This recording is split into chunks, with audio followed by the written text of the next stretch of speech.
Jones, now a member of the Titans. The Tennessee Titans have a top 3 offense in the entire AFC. Down under or down over? Peter, you did a semester abroad in Sydney. You go first.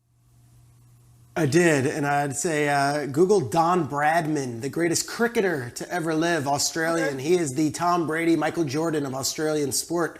And not sports, they call it sport. So just look that into it.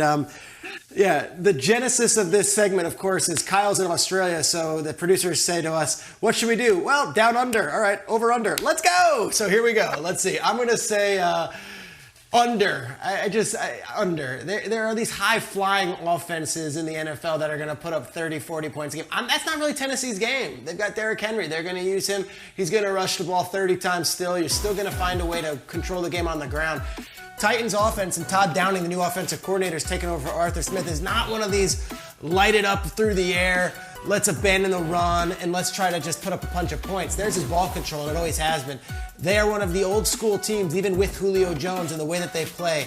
This running back right here was the NFL's Offensive Player of the Year. They're going to be outstanding on offense. They are not going to lead the league in points. They are not going to lead the league in total yards. They are going to lead the league in time of possession. So I'm going to say under. Down under, matey. Okay, so down under, you're saying no, they're not going to be a top 3 offense. Okay, I think you got that right. So if that's the case, I'm going to go with down over because I truly do believe that this is a statement that's spot on and above. I do feel like this offense can be one of the best in the business. Ryan Tannehill's an absolute beast. He's going to use his legs more often this year because he's going to see defenses trying to double either A.J. Brown or Julio Jones or focus on Derrick Henry in the backfield. I do feel like with Julio Jones, as we're watching right now, he's going to be revitalized and trying to prove himself. A.J. Brown has already showed us that he's a beast early on in his career. So yeah, I'm going with down over. I truly do believe this. Well, now I'm in this position where I thought I felt one way, and then I listened to Peter, and I'm waffling a little bit, but I'll go back to what I initially thought, which is what you said, Nate. I'm buying also, which is whatever that is. Is that over? I think that's down over. I am down over because, again, it feels like there are too many loads for a defense to have to deal with. I mean, who is your number one stop? Are you doubling Julio Jones and then letting Derrick Henry go crazy? And we've seen that Derrick Henry can outrun people as well. He's not just running over people. Are you committing to Derrick Henry? Well, then Julio Jones and A.J. Brown are going to feast. And yes, this offense has always been about ball control, as you said, Peter. It has been about time of possession, but that doesn't mean that a new dog can't learn old tricks. I mean, an old dog can't learn new tricks. This is a game of evolution. All of this down, under, over, under. It's very early in the morning to be playing. It's very contagious. A new dingo. Yeah, that's right. Tomorrow, teasing a segment, we're doing which last place teams are most likely to boomerang back to the postseason. But in the meantime, all right, so Baker Mayfield and the Browns. Baker is hosting some of his offensive teammates in Austin this week for organized team activities. So the Browns had a fascinating run at the end of the season. They got really hot. They destroyed Pittsburgh. They come up short against Kansas City, but they got a lot better this year. They got Kevin Stefanski in year 2. So here we go. Let's try this again. Down under or down over. The Cleveland Browns, this is so fun to say, are a legitimate Super Bowl contender in the AFC. Aditi Kingabwala. I'm taking the over on this one. I buy that. Look, this offense really started clicking as the season went on. Baker Mayfield played a better second half of the season than just about anybody. They get Odell Beckham Jr. back and all the other pieces. Now they have an offseason to actually even further expand that offense. Don't be surprised if we see Kareem Hunt and Nick Chubb on the field together at the same time. And they spent an entire offseason rebuilding that defense. I love the parts that they brought to this defense, from Anthony Walker to John Johnson. I am buying, and I may have to sell my house in Pittsburgh as I say that.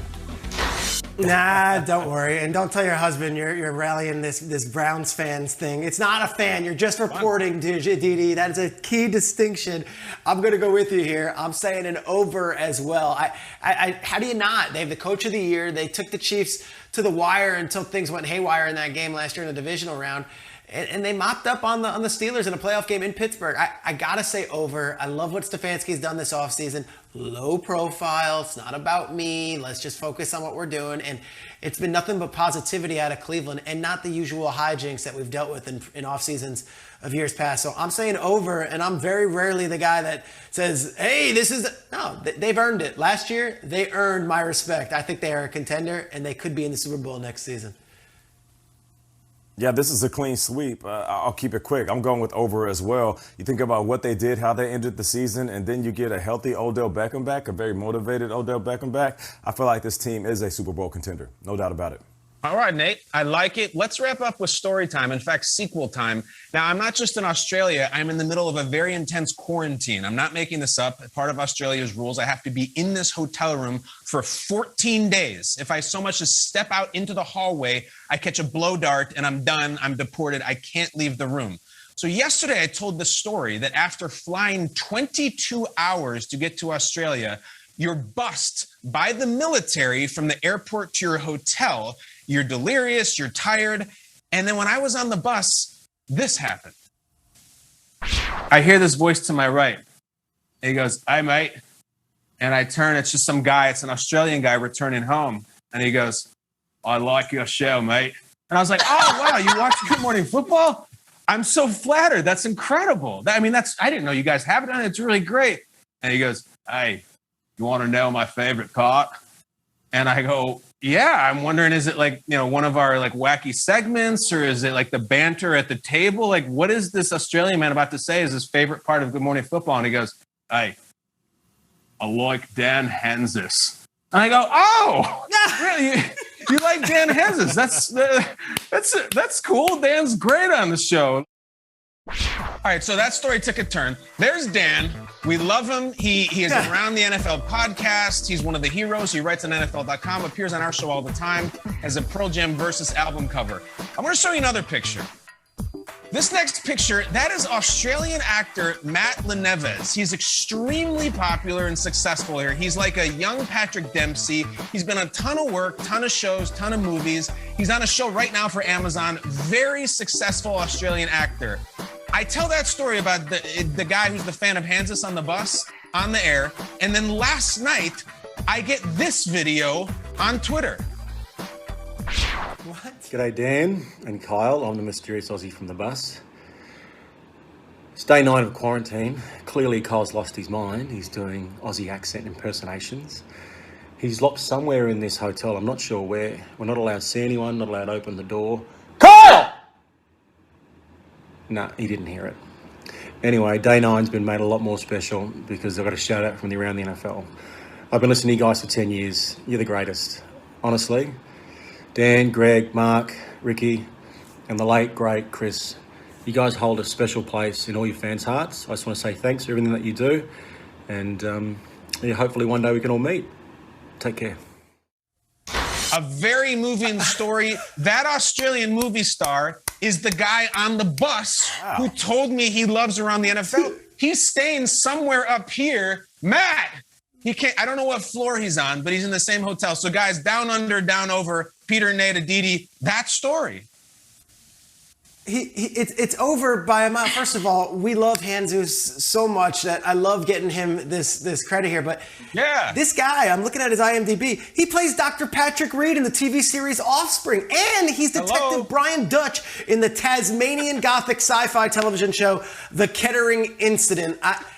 I don't know Matt's work, but I love that he knows Dan Hansis. Congratulations to Matt and Dan, and I hope everyone gets through this quarantine. It sounds like it's something that's pretty wild over there. Mm-hmm. Yeah.